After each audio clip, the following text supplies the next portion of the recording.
सभी छात्र जो हैं ध्यान से देखें।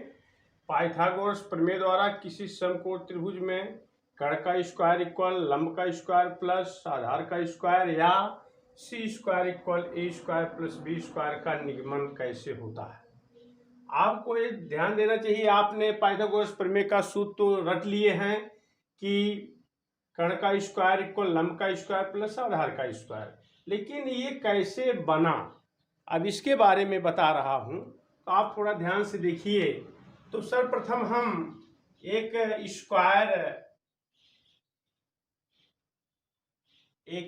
बनाता हूं और स्क्वायर का ये प्रत्येक कोण 90 डिग्री का होता है, जिसको आप वर्ग कहते हो। और उसके बाद ये जो भुजा है इसको हम पी क्यू आर एस, ये आपका एक वर्ग है। और इस पर हम जो है एक बिंदु लेता हूं और इस पर भी एक बिंदु लेता हूं, इस पर भी एक बिंदु लेता हूं, इस पर भी एक बिंदु लेता हूं। जो ये बिंदु ए अनुपात बी के अनुपात में इसे विभाजित करता है। तो अब उसके बाद ये भी आपका हो गया ए अनुपात बी, फिर ये भी हो गया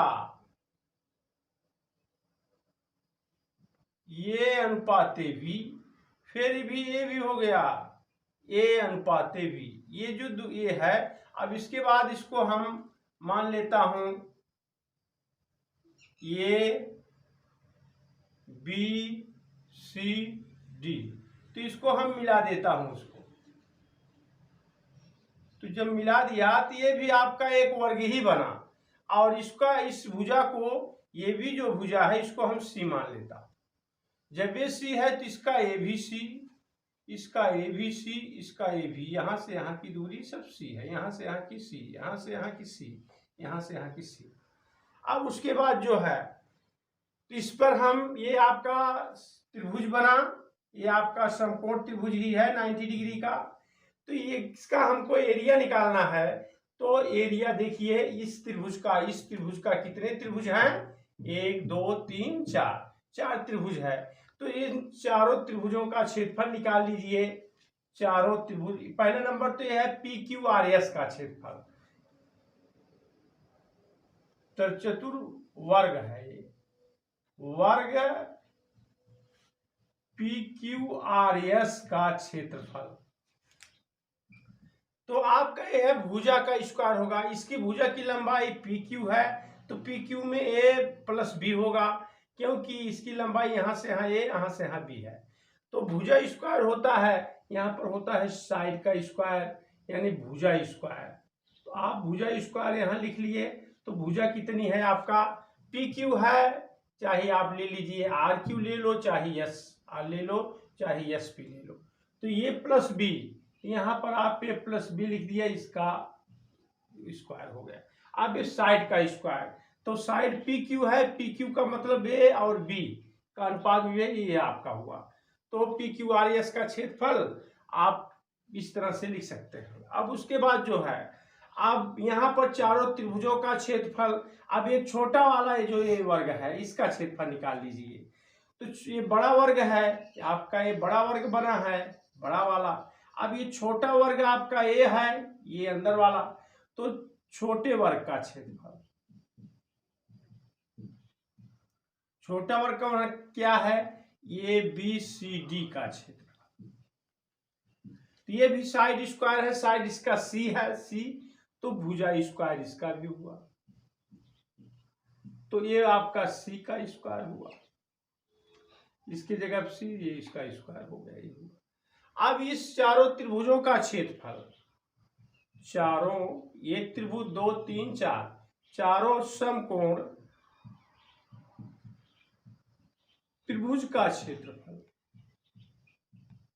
4 गुणे क्या है, आधार गुणे लंब बटे 2।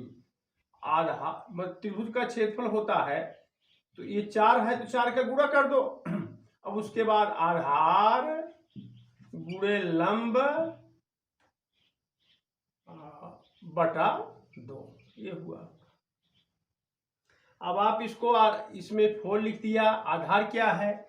आधार ए और बी, ए गुणे बी बटा 2, तो 2 दूना 4 आपका हुआ इक्वल टू ए बी हुआ।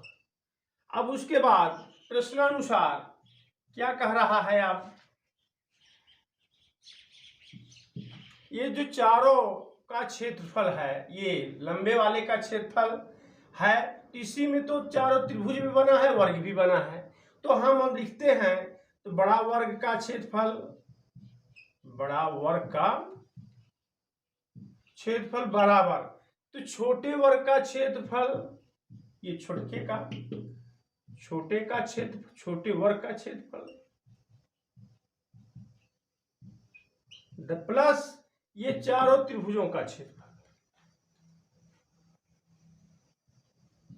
चारों त्रिभुजों का क्षेत्रफल।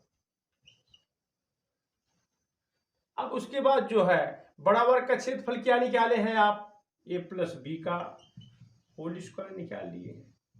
छोटे वर्ग का क्षेत्रफल क्या है? सी का स्क्वायर प्लस चारों त्रिभुजों का क्षेत्रफल 2ab है। अब इसको आप तोड़ दीजिए, A square plus B square plus 2ab, इसका 2 बार गुणा करके तोड़ दिया।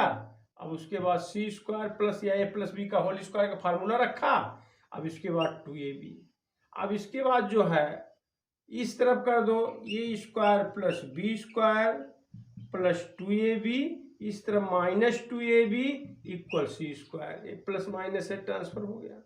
अब उसके बाद A square plus B square equal C square, या हम लिख सकते सीधा कर दी C square equal A square plus B square. यही आपको सिद्ध करना था।